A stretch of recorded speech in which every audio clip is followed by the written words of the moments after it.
strategies, the economic strategies of survival in German society. How do we survive economically? Some strategies, some tips. We have 3 speakers. To start with, we are going to be listening to a young woman who hails from Nigeria.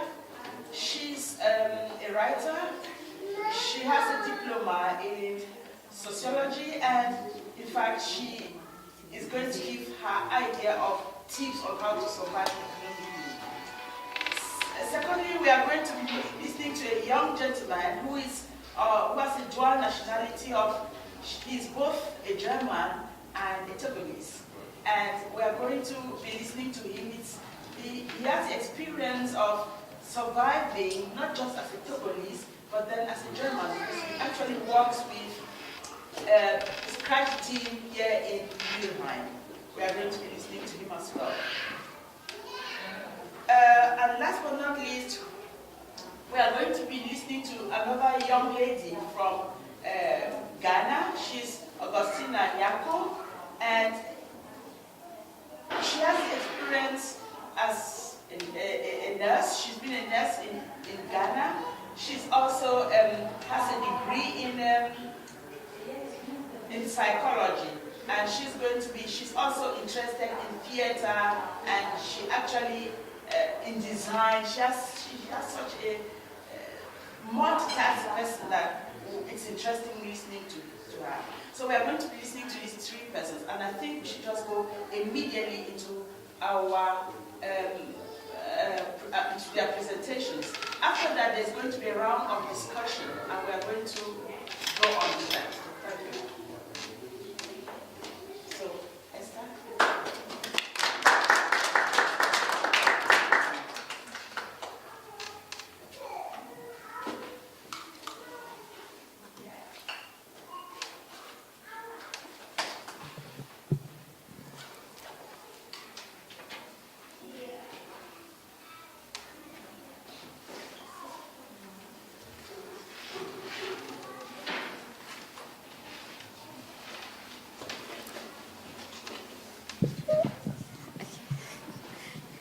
Okay, thank you.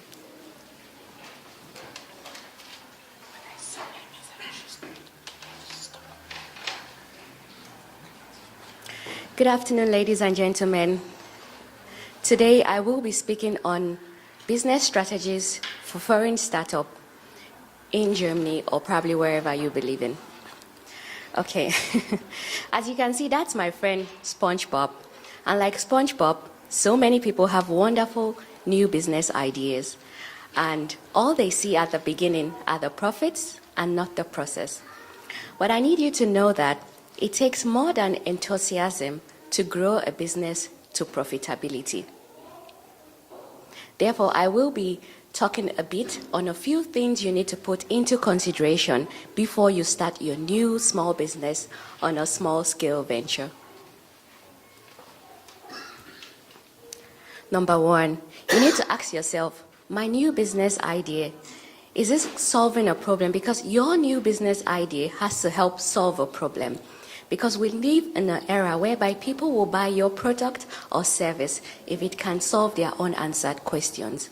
Why do you think, for example, people buy Apple? Apple is so expensive, the Apple phone, because when you look at it for businessmen all around, it's very, very portable. That's a computer on its own. And you can be, for example, when I was working at a glass company in Düsseldorf, my boss will be sometime at Jordan, and then we will be transacting business just with his iPhone and with other probably customers in Iran or probably the Turkey. And also when you see, for example, another example again is Yahoo. Do you know that Yahoo has been existing for a very long time before Google came into power? But when you look at it today, Google is making so much on just search as a search engine, because when Yahoo, they were probably investing so much in news and the weather and in other things, Google was thinking of how can I make more money through search. And that's why even if you go today to your Yahoo mail and probably you're sending a mail and you're like, oh, I need to do a quick research. You quickly probably click on a new window and then you type in whatever you want to search on Google. And so that's why it's important that whatever you are starting, your new business idea, ensure that it helps solve a problem so that you don't go bankrupt or close up just after you've started. Also, before you start, furthermore, I think you also need to put into consideration, how is my mental well-being? So many people just kick up with their new companies and without thinking of how they are mentally, because I need you to know that business can be very, very challenging, and determination alone will not make you become successful, because just a few negative critics from probably customers or people, or maybe a bad investment, can lead you into depression and make you quit your business immediately. So that's why it's very important that you make sure that your mental health is in check, because it will help you boost your business, it will help you sell better. And also, when your mental well-being is a very good state, it helps you create better solutions once you start your business. It helps you also be creative and be very innovative and a competitive edge in your niche. And what I mean by niche, it's in your industry. You stand out and you're able to, just like how I said, that's what like Apple is doing, and so many other companies who are successful today.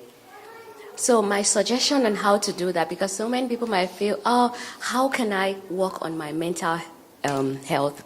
Number one, I will advise you to develop a growth mentality. And that's thinking, how can I approach obstacles when I find myself in my new business?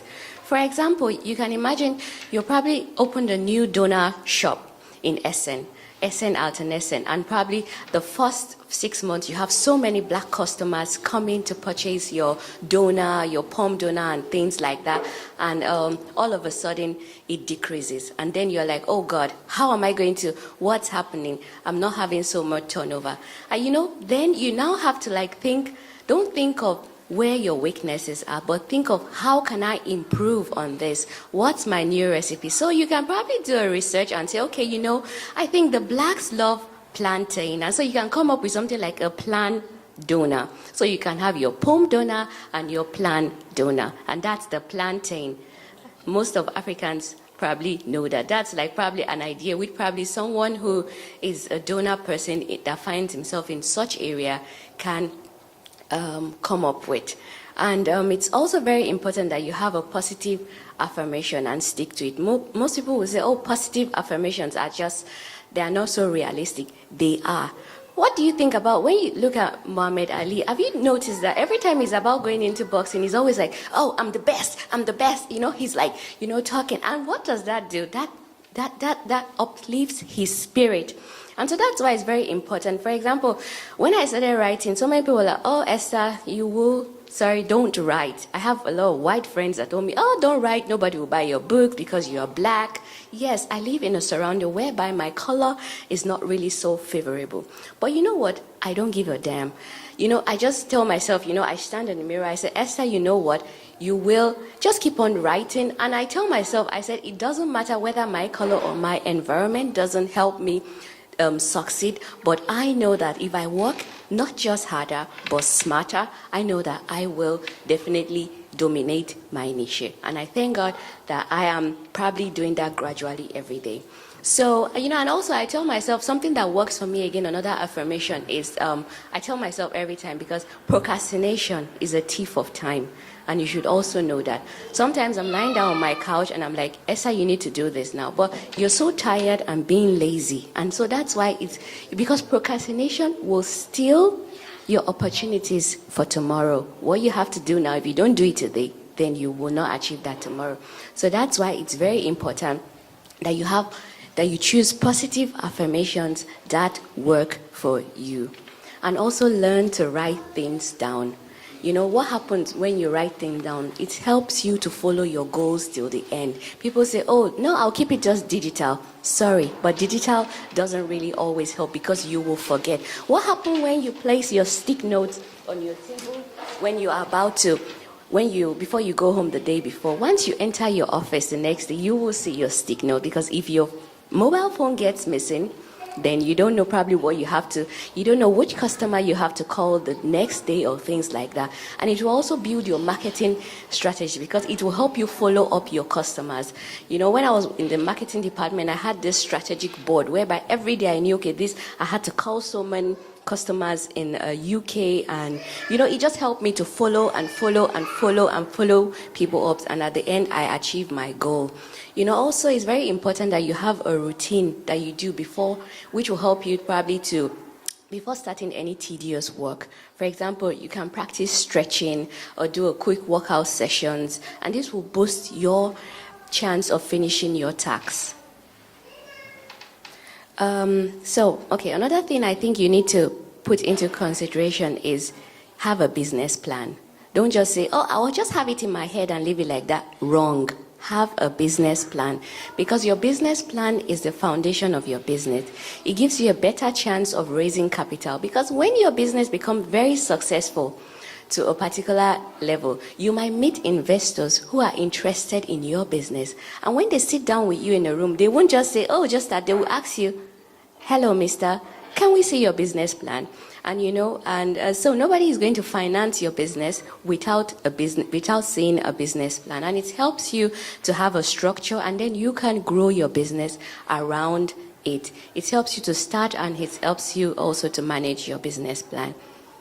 Therefore, I have, in a business plan, we have the traditional business plan, and we also have the lean business plan, which most people are very acquainted with. And so since you're starting your business on a small scale, I will advise you not to choose a traditional business plan, because it's very lengthy. Unless if you're like saying, I don't have capital, I need to go to the bank, or I need to go to the Grundon socials to get money, then you might need something details which will have all the points which I have listed here. So due to time constraint, I will just go to the lean business plan for small business ventures, which I feel you should focus on. A lean business plan is very easy to write, and it contains key elements, and it's also flexible. For example, that's a practical example of Eukarya Designs. That's the Eukarya online shop exists already. It's an online shop owned by my younger brother, and he asked me, he said, Esther, I was thinking of extending into fashion. What do you think? You can come up with something for me? I was like, okay. I said, you know what? Then I think probably in Lagos, a lot of women who live there are very voluminous, and they have probably smaller top and a bigger waist. So I think, and they always love to have suits. So why don't you do something exquisite and affordable business suits for curvy women?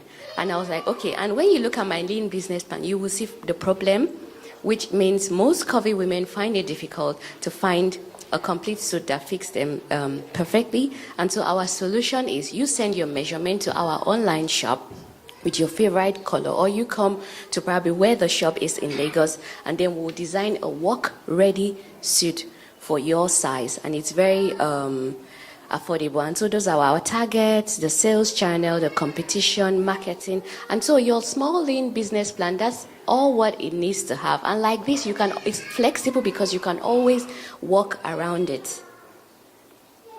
And so lastly, I'm about coming to the end of my presentation. So now if you've decided, okay, yes, I'm interested in starting my small business venture,